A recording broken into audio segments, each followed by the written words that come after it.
Feeling sorry for you, want me to introduce you to Grace? She's beautiful and a genius, you know. Still infertile? What a miserable life. We could share some of our happiness with you. Being alone must be lonely, right?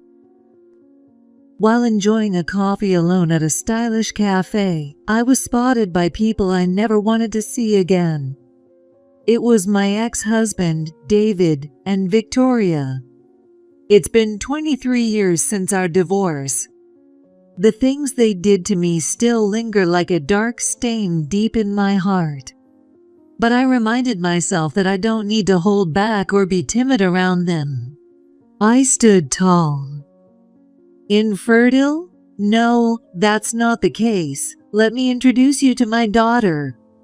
When I introduced my daughter, both David and Victoria were visibly shaken. I didn't know this. You're a fraud. David spat as he ranted uncontrollably. If he thinks I'll back down just because he's throwing out accusations, he's sorely mistaken. I was more exasperated than anything. But the person who completely knocked them down was someone I never expected. I'm Mary, a 52-year-old housewife. My only daughter, Julie, will turn 20 this year. Reflecting on how she's grown, I find myself nostalgic about the past. Somehow, I start remembering things from long before Julie was born. Now, I have a peaceful, happy family, but 23 years ago, I felt like my life was over, completely hopeless. My current husband is my second husband. It's his first marriage, but I was married once before. My ex-husband's name was David. He and I were classmates in college. We didn't interact much while in school, but after graduation, we ran into each other at a few parties. We hit it off and, after about a year of dating, got married when we were 25. Why didn't we notice each other back in school? We're such a great match now. Seriously, right? If we could turn back time, we probably would have been together sooner, had kids by now, and even bought a big house. We really did share a lot in common. Movies we wanted to watch, our favorite drinks, and even what we found funny. After we got married, we often talked about how we couldn't wait to have kids, get a dog, and watch everyone run around in a big yard. But 3 years into the marriage, we still hadn't been blessed with children. That's when things started to get strained between David and me. Another late night? It's work. What can I do? Of course it wasn't work.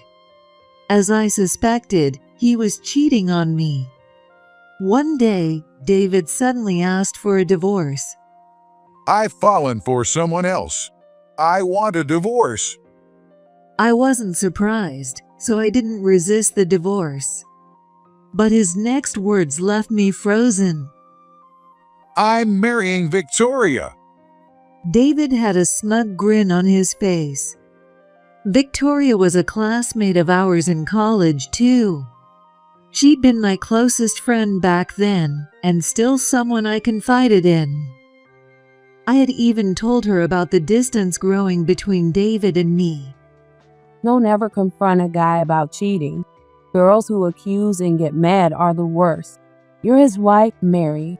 Just stay confident and let it go. Victoria always encouraged me with her straightforward personality, cheering me up when I was down. By the time I realized all of that was a lie, it was too late. I lost David, and I lost Victoria, the person I would have turned to for comfort. After my divorce, David and Victoria got married right away. Mary, I'm sorry, but honestly, isn't it your fault for not being able to have kids? Hey Mary, don't look so scary. If you're going to blame someone, blame your body, not me. I'll never forget those words Victoria said to me. I was heartbroken, But life is unpredictable, and soon I met someone new. My current husband, who worked at the same place, pursued me relentlessly. Even though I was done with love, let alone marriage, everything just fell into place, and we got married. The year after, I got pregnant naturally, and I was relieved to know I wasn't infertile after all. Life with the three of us has been simple but full of happiness. But that peace was soon threatened. When Julie started elementary school, I found out that David and Victoria's child went to the same school. Luckily, their daughter Grace was a grade above Julie, so they hadn't noticed us. Still, I kept hearing rumors about Grace. Hey, did you know? The second grade teacher in class 4 quit. You know why, right? It's because of that girl. Just saying that girl in second grade, and every parent knew who they meant. Grace and her parents were infamous. First, if Grace even slightly felt upset, she would start crying. Then, her parents would rush over and spend 1 or 2 hours blaming the teacher or the other child involved. One of the teachers even had a nervous breakdown from dealing with them. When Grace was younger, she would cry and hit others. She always acted like the victim, but she was clearly the aggressor. As Grace got older, she stopped hitting others. I thought she had matured, but instead, whenever something didn't go her way, she would immediately run to her parents, and they would punish anyone who upset her. By the way, this is what David and Victoria had to say. Grace says she didn't do anything.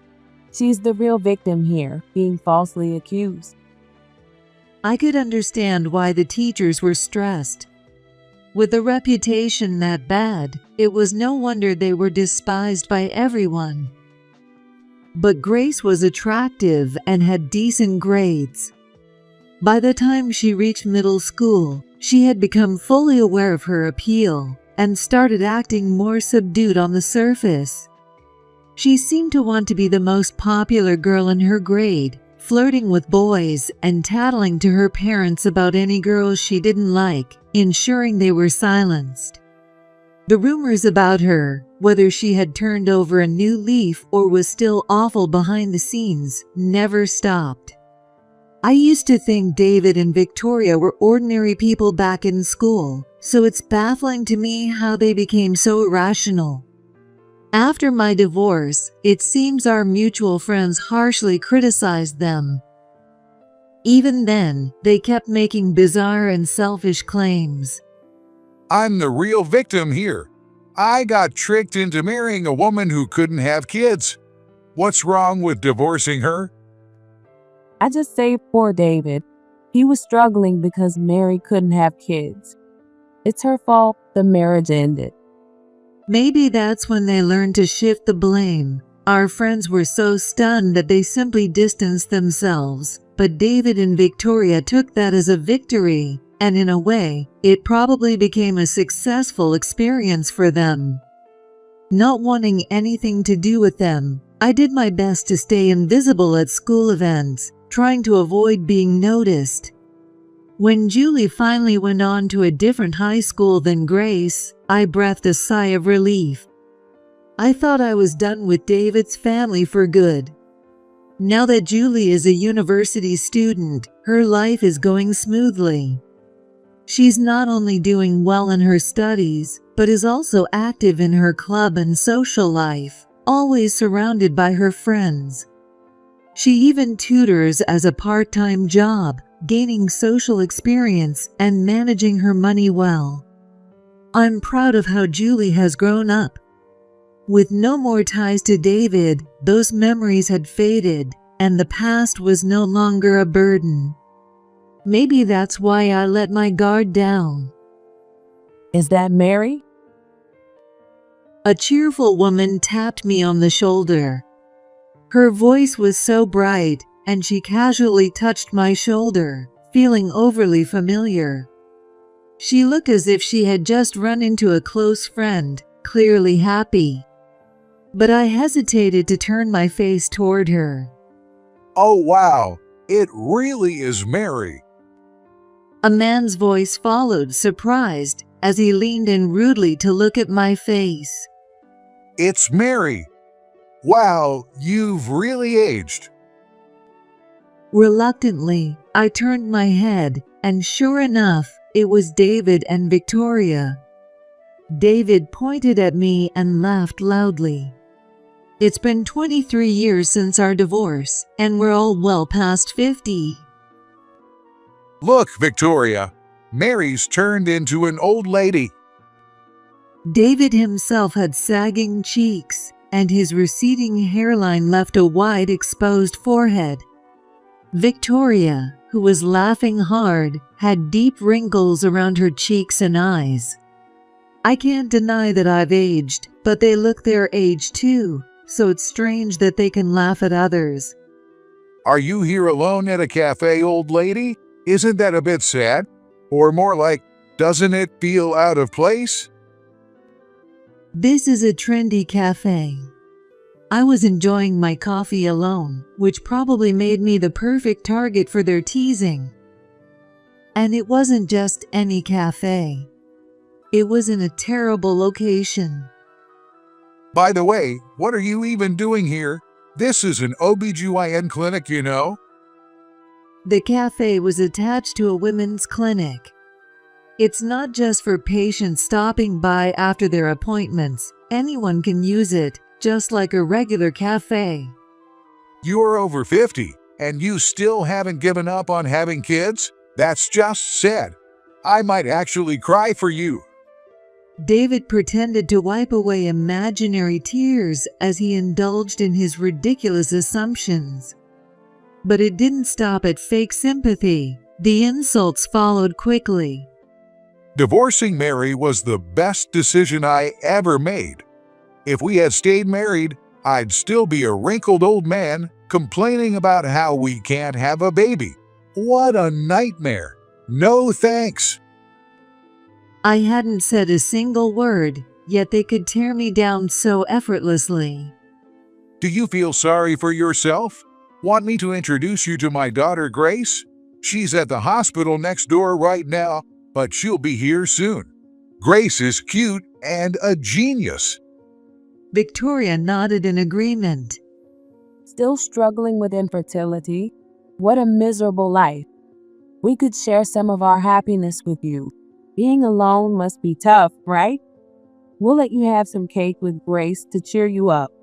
And in return, Mary, you can cover the cost of our cake. I felt a headache coming on. I still have some coffee left, but should I get up and leave? It feels a little like running away, and I hate that. But engaging with these people is just a waste of time. It's better to just walk away. I bit my lip slightly and stood up.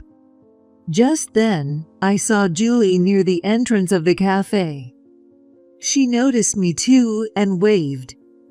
I haven't lived a life that deserves ridicule from them.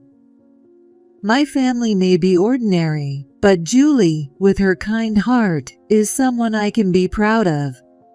Seeing her smile as she hurried over gave me courage. There's no need to shrink in front of them, I thought, and I stood tall. Infertile? What are you talking about? That's not true. Let me introduce you to my daughter. Julie stopped right behind David and Victoria. This is my daughter, Julie. She's 20 this year. I gestured toward her with my hand.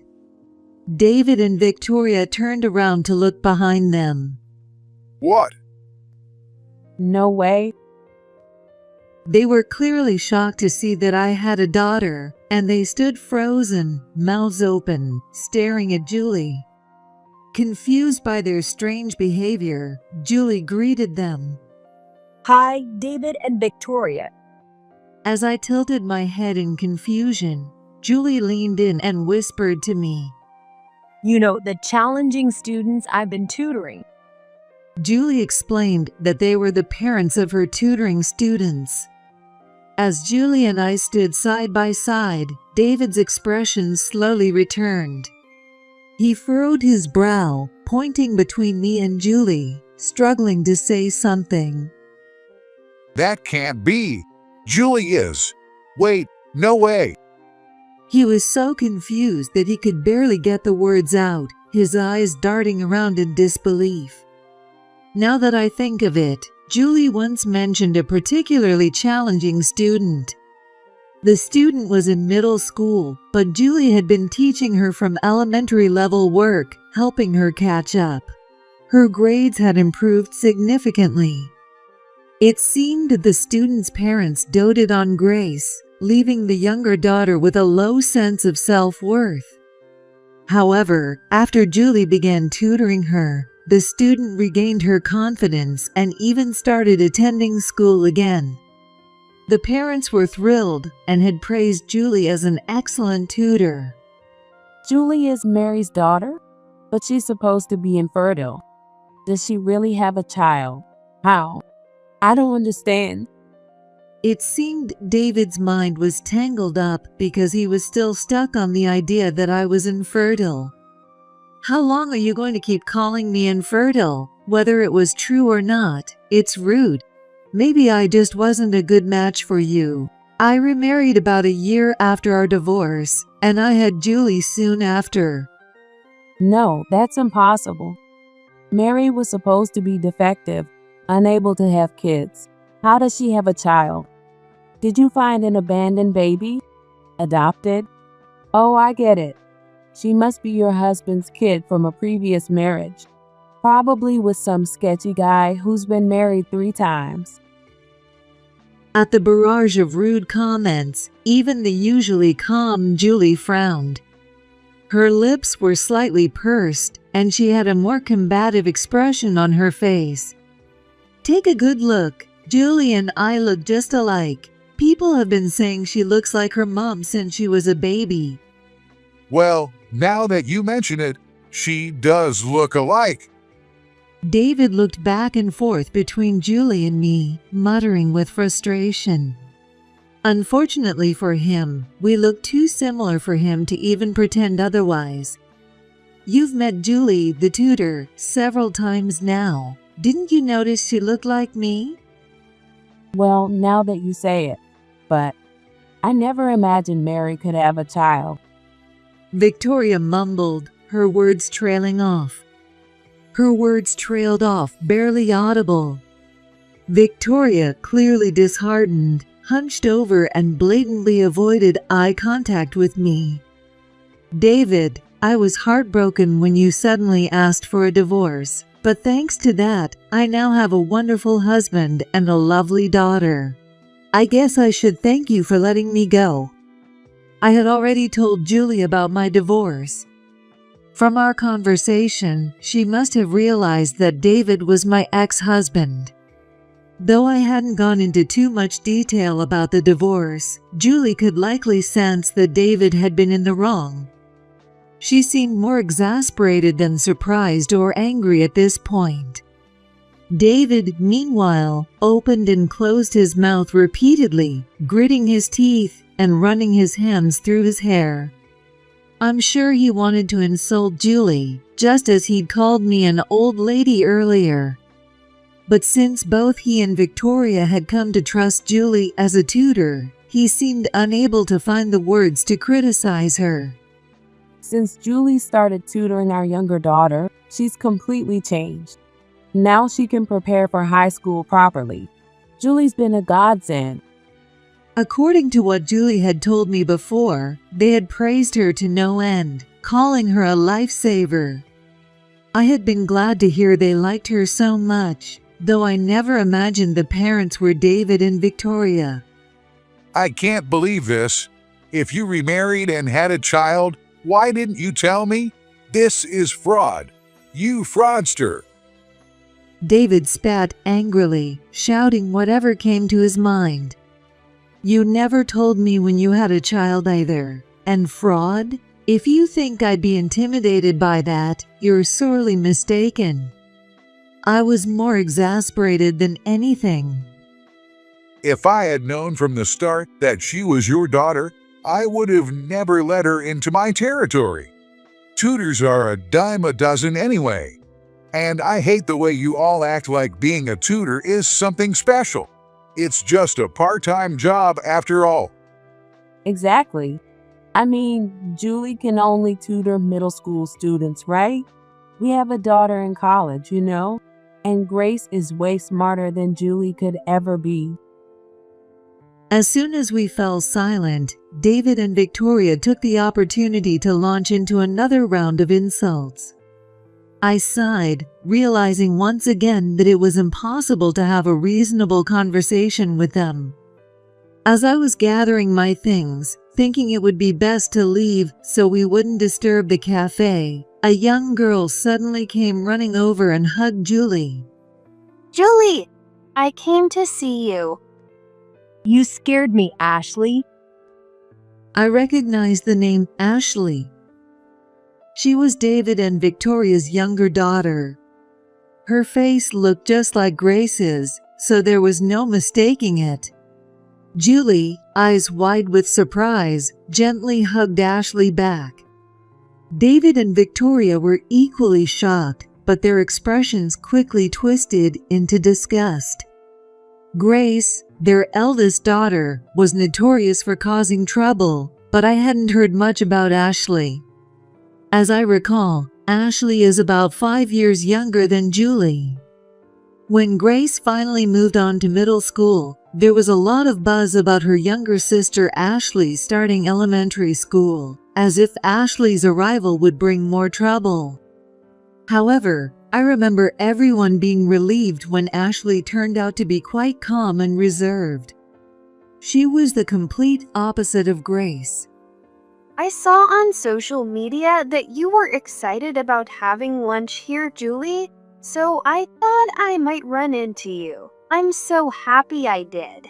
Did you just get here too? Let's have some cake together. Even though the air around us was tense, Ashley seemed oblivious, focusing only on Julie. Like a little puppy wagging its tail, she nuzzled her cheek against Julie's chest. It was David who pulled her away. Ashley, what are you doing here? Get out. Go home. He grabbed her by her collar and lightly shoved her backward, as if swatting away a bothersome insect. As Ashley stumbled, Julie quickly reached out to steady her.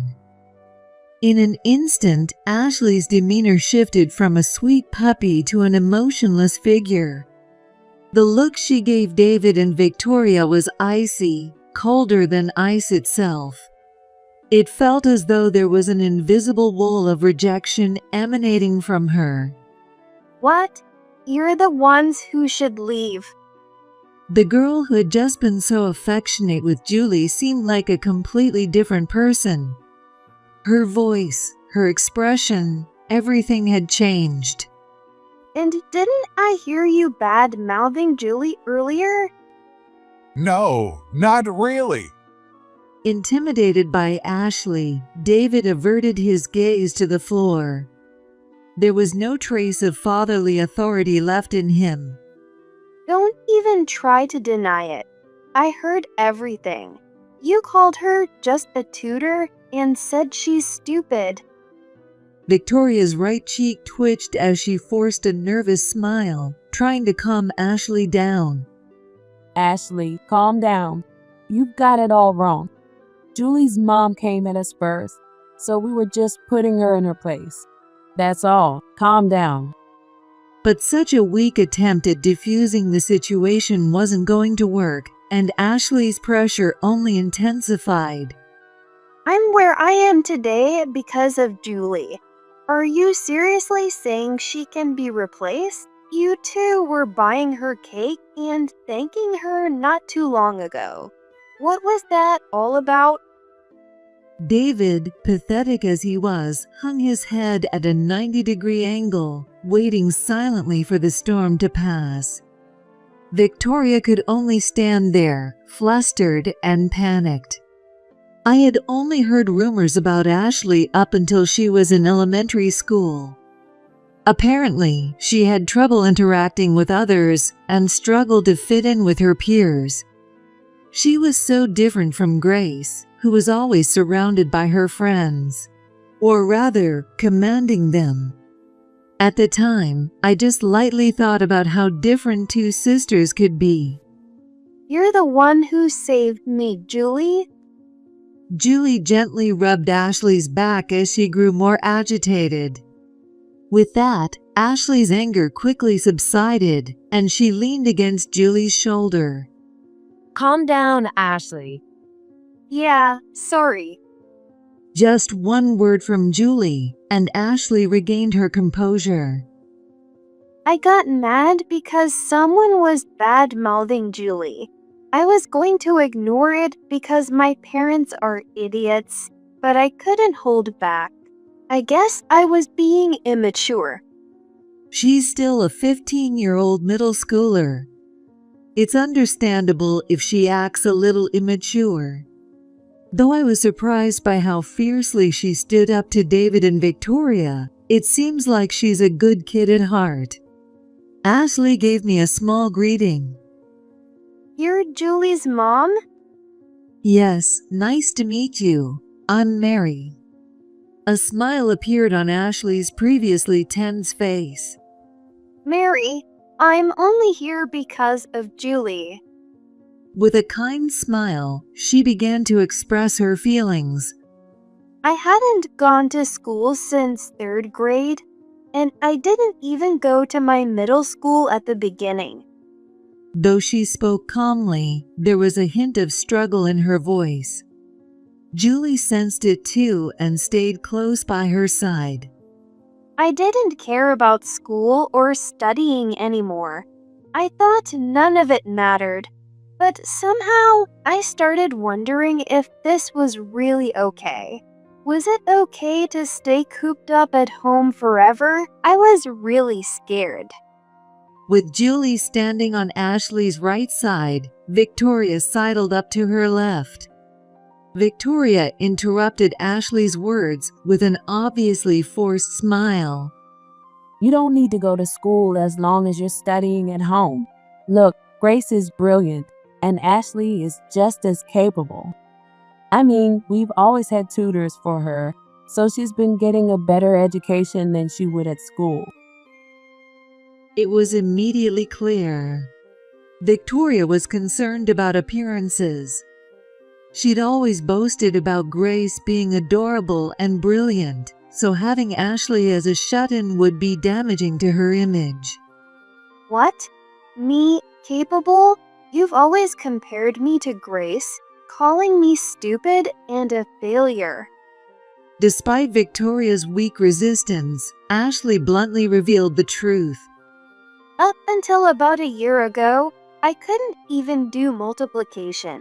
I'd been skipping school even before I officially stopped going, so I struggled with elementary level subjects. When you fall that far behind, there's no catching up. I thought my life was over. Julie squeezed Ashley's hand tightly. Don't say that, Ashley.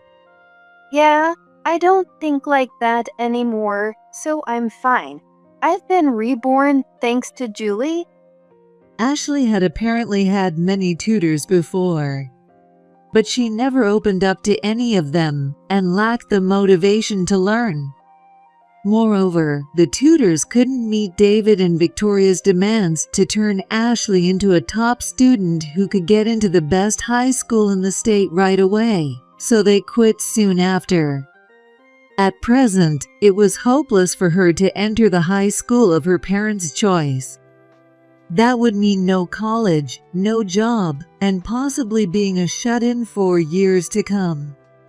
It seemed that's what David and Victoria were worried about. All they care about is their reputation, not my future. They're just embarrassed to have a stupid, shut-in daughter. They've always only cared about Grace, who's smart and pretty. When Grace bullied me, they told me, if you're upset, get smarter than Grace. David remained still, his head bowed without moving an inch. Only Victoria, sweating on her forehead, continued denying everything. That's not true. Ashley's been going to school for the past 6 months. She's not a shut-in anymore, and she's caught up on her studies. Isn't that amazing? She's practically learned 6 or 7 years worth of material in no time. She's really brilliant. Even though Ashley tried to shake her off, Victoria clung to her with that fake smile. It was clear now, Ashley's claims were true. Ashley had been neglected in favor of her brilliant sister, Grace. But now, Victoria was suddenly showering Ashley with praise, trying to boast to me. Ashley must have longed for her parents' approval as a child. But hearing this empty praise now probably felt hollow to her. Stop it. Don't cling to me. Get away. Stop pretending to be my mom. Ashley shoved Victoria hard. Victoria stumbled backward, but no one was there to catch her, so she fell flat on her rear. Ashley looked down at Victoria, who continued to smile awkwardly like a broken doll, and coldly dropped her words. The only person who ever really faced me was Julie. Despite the pressure from her parents to get Ashley into the best high school in the state, and despite Ashley's sour attitude, Julie never gave up on her. As a result, Ashley not only opened up and started focusing on her studies, but she also became curious about the bright world Julie described outside her home. Ashley was grateful because after almost 5 years, she was finally able to step outside again. If that's how it was going to be. David, who had been silent and keeping a low profile, muttered under his breath. If that's how it was going to be, I wish you'd just stay to shut in. Don't come out and embarrass yourself, especially not in front of my ex-wife Mary. A dumb, plain, ugly kid like you should just stay hidden. Grace is the only daughter I need. She's the genius. David was an awful father. I embarrassed myself? No, you're the ones who embarrassed yourselves. Ashley's anger had already faded, and now she just looked exhausted with disbelief. Just then, a woman approached, her heels clicking as she walked briskly toward us. She stepped between Ashley and Julie, putting an arm around each of their shoulders. What's all the fuss about? Oh no, it's Grace. Her appearance had changed a lot, but I recognized her instantly. All the terrifying rumors about her flooded back into my mind, sending a chill down my spine. While I tensed up, David's face lit up with hope. This is my daughter. With the force of a tackle, David pushed between Julie and Grace, grabbing Grace's shoulder firmly, while she looked at him in shock. Look at her. Isn't she gorgeous? She was even scouted to be a model. Look how long her legs are. She's got big, bright eyes just like mine. This is my pride and joy. Victoria quickly pulled Ashley away and stood proudly next to Grace. This is the princess of our family, Grace. She's a vibrant college student. Her sharp nose is just like mine, and her great figure, that's from me too. It's true. Grace was beautiful, with striking features and an impressive figure. As parents, it was understandable that they would be proud. But it was unforgivable how they doted only on Grace while putting down Ashley, who was quieter and more reserved. Grace goes to the same college as the great Julie. I'm sure you know what kind of prestigious school that is, Mary. Isn't it amazing? Cute and smart. Our Grace is practically a gift from the gods. But you know, even in the same college, there's a big difference in academic ability. I mean, you have some tutors who think they're special just for teaching middle schoolers how to do multiplication. Who could that be, Julie? They truly believed Grace was the best. Not only did they praise her endlessly, but they couldn't seem to feel satisfied unless they were tearing down Ashley or Julie. My face grew hot, and I couldn't stay silent any longer. I was about to speak. What? Grace's loud voice cut through the air, silencing mine. You two need to stop acting like you're all that. David and Victoria flinched, their shoulders trembling. Grace's voice had far more power than Ashley's outburst, and even I instinctively shrank back. Her tone was commanding, almost like that of a true villain. Oh no, the notorious Grace is about to cause a scene. This is scary. Wanting to protect Julie, I pulled her behind me. Who are you calling a tutor who boasts about teaching multiplication? You guys couldn't even teach your daughter how to do it. Well, that's because Ashley didn't have any motivation. She's plain, stupid, and ugly. There's no saving her. She's the complete opposite of our perfect Grace, right? Victoria desperately tried to make excuses, attempting to appease Grace. But Grace shot a fierce glare. Yeah, that's right. Ashley was unmotivated. No matter what tutor came, it was a waste. It was a waste of money, and honestly, I thought they should have just given that money to me. I'm sorry. It seemed even her parents couldn't control Grace when she was in one of her moods. Victoria tried her best to calm her down, while David once again bowed his head, erasing his presence. This was the same daughter they had bragged about so much, and now look at them. But the one who managed to turn around the impossible case of Ashley was Julie, wasn't it? Yeah, that's right. Wait, is Grace furious because of Julie? Is she mad on Julie's behalf? You're right. There's a difference in academic ability within the university. But Julie is a top student and a scholarship recipient. You get that? Compared to her, I'm the dumb one. But Grace, you're special. Grace's temple twitched. Get real already, you stupid parents. Stupid parents.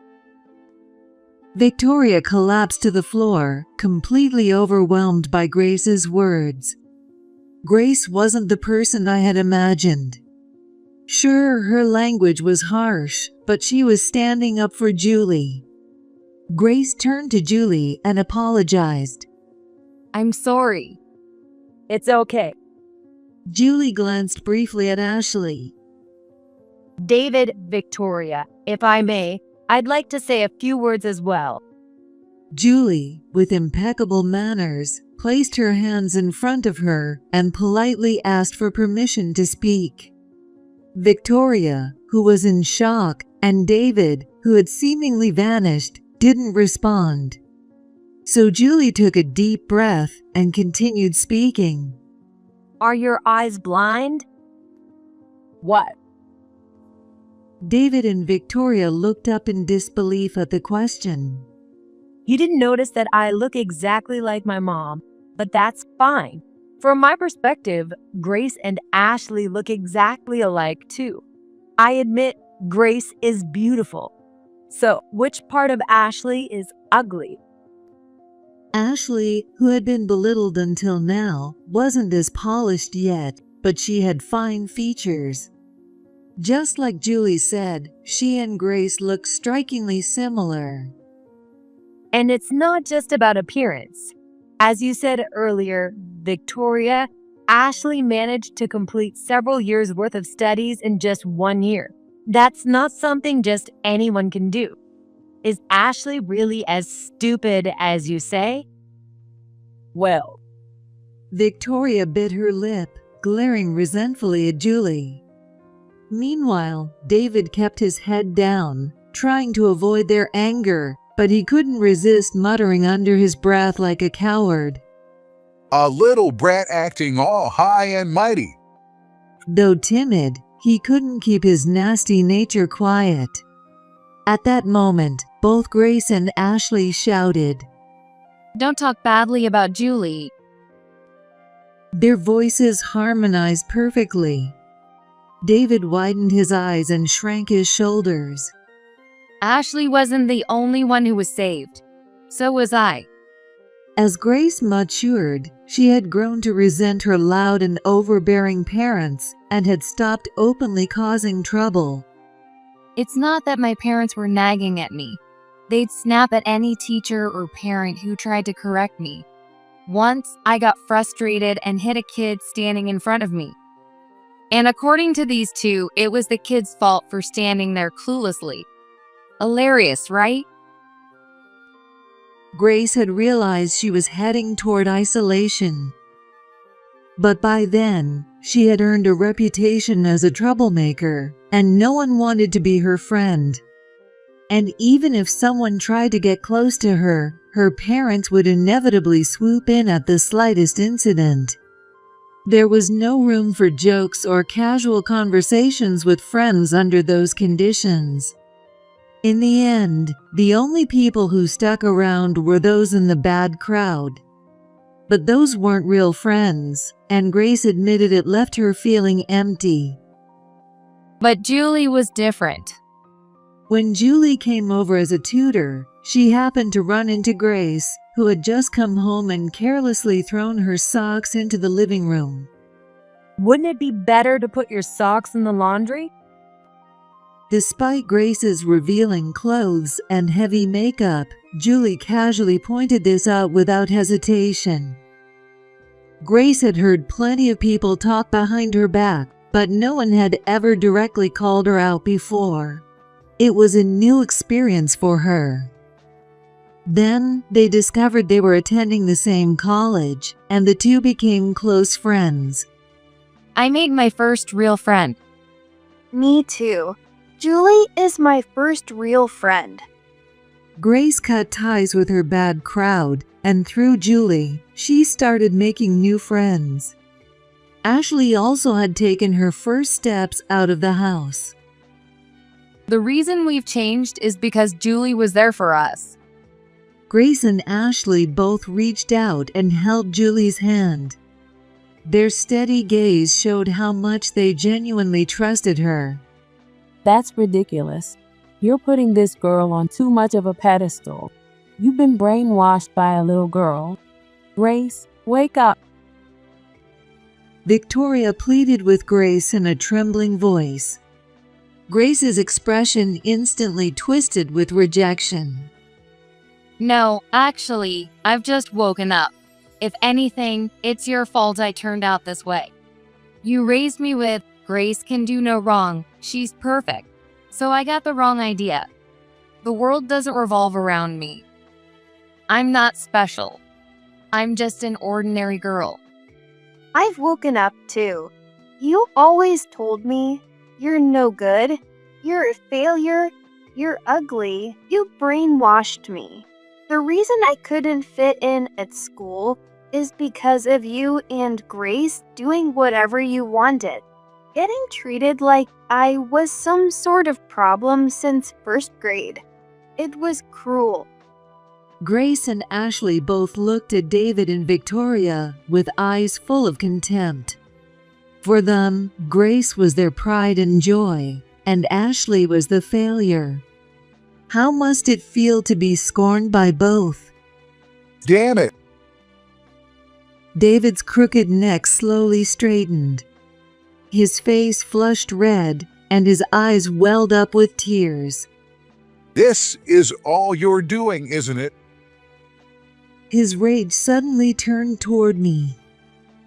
You used Julie to get close to my kids, didn't you? Now that I think about it, it's a lie that you didn't know she was tutoring at my house. Even if it wasn't part of some plan, you would have mentioned where she worked. Even though Julie was just a part-time tutor, she took her job seriously. That's why she never discussed the specific details of her work, not even with me. This accusation was absurd. You brainwashed my kids to destroy my family. What a grand revenge scheme. It's been over 20 years since I cheated on you with Victoria and left you, and you're still burning with revenge? That's terrifying. Who knows what you'll do next? I'm going to the police. David's dramatic threats began again. Hearing the word police made my heart skip for a second, but neither Julie nor I had done anything wrong. The police? What crime would that be for? Well, I genuinely asked out of curiosity, and David's eyes darted nervously. When intimidated, I might flinch, but honestly, his threats were hollow. There is no damage to me. However, to my surprise, Grace was visibly disgusted. Wait, that's how you two got together? An affair and a marriage through cheating? That's seriously messed up. She had already distanced herself emotionally from David and Victoria, but now she was even more disillusioned. You're wrong, Grace. Mary was infertile. If you get married and can't have kids, that's marriage fraud, right? I was just saving your poor father from being tricked. David and Victoria were determined to stick to their stance of not being at fault, no matter what. They had likely lived their whole lives this way, getting by with excuses. That's exactly the problem. What do you mean? Blaming others and playing the victim. This behavior had warped both Grace and Ashley's lives. Grace and Ashley had finally realized how abnormal their parents were. The only ones unaware of it were David and Victoria themselves. Grace, don't you see? Your dad and I aren't to blame. This worthless woman was just holding a grudge. You can't believe anything these people say. They'll drive you crazy. It was hard to understand what Victoria was so dissatisfied with, considering that both Grace and Ashley were now leading fulfilling lives. It wasn't like she wanted Grace to go back to running with a bad crowd or Ashley to retreat into her shell again. That's exactly the problem. Ashley, what do you mean? Would calmly explaining things make David and Victoria finally wake up? No, even if that were possible, I have no reason to be the one to do it. Besides, it seems that neither Grace nor Ashley have any expectations left for them. Anyway, you two are in the way, so get out. how can you talk to your parents like that? This is all that Julie's influence. David protested, but Grace ignored him and firmly pushed him toward the exit. Ashley, too, began shoving Victoria out of the cafe. Stop it. What are you doing? Why? Come on. Who's more important, your parents or that girl? As Victoria was being pushed out, she asked a question. Without missing a beat, Grace and Ashley responded in unison again. Julie. Of course, why even ask? I was surprised. Perhaps Victoria had truly believed she held absolute trust as a parent. Grace. Victoria's shoulders slumped as all the strength drained from her. Why? Where are your parents? David, too, crumpled to the floor like a deflated balloon, unable to stand. But Grace and Ashley continued pushing them out, leaving them sitting on the ground outside the cafe. They sat on the ground outside the cafe, not moving, and through the glass, I could see them mouthing the word Grace. Well, now that the troublemakers are gone, how about we have some cake, Julie? Yeah, sounds good. There are some parents in this world that you're better off without. As I watched Grace and Ashley smiling warmly at Julie, who they were completely attached to, I couldn't help but smile too. As it turned out, the reason we ended up in this commotion at the cafe by the OBGYN was because of Grace's health issue. Originally, Julie had planned to quietly accompany her, but then David and Victoria decided to interfere. If they found out Grace's illness was related to her interactions with a man, David and Victoria would probably just blame the guy. That's why Julie also booked an appointment for herself at the same time to keep an eye on things. The reason she asked me to drive them was just in case something went wrong. I think she wanted me to act as a backup if things escalated, though instead, the situation got out of hand for a completely different reason. When Grace's illness was revealed, she simply said, "What's wrong with me having fun with guys? Coming from parents who had an affair and a marriage based on cheating?" Since then, whenever David and Victoria start causing a scene, Grace shuts them down by saying, "What do you cheaters have to say about anything?" It's a perfect way to silence them. Their dishonesty leaves them with no defense. Afterward, Ashley didn't end up attending the top high school in the state like David and Victoria had wanted. See, she's a failure, just like I said. Or maybe it's the tutor's fault. The fact that Ashley even returned to school was a huge accomplishment, but they refused to acknowledge her effort. Their character was truly rotten to the core. Although Julie was fired as a tutor, she continued her friendship with Ashley. I heard that she told David and Victoria quite clearly, Perhaps you failed in making her a puppet. Ashley has a will of her own. David and Victoria frowned in displeasure. Grace has secured a jobs offer without any issues. Ashley is also pursuing further education with her future in mind. The day when both their pride, Grace, and their so-called failure, Ashley, leave them is fast approaching. Julie has grown into an incredibly compassionate and wonderful young woman, much more than I had realized. You know, Grace may dress flashy, but she's actually pretty serious underneath it all. Since she was attending college, I'm sure she was working hard on her studies too. I felt regret for avoiding her simply based on the bad things I'd heard from others. We really shouldn't judge people by their appearance. You are amazing, being able to connect with everyone without any bias. Julie smiled modestly, clearly a little shy. The bitter memories of my divorce 23 years ago had always weighed heavily on my heart, but thanks to Julie, I felt like that burden had finally been washed away. I decided to strive to be someone I could be proud of as the mother of such an amazing daughter.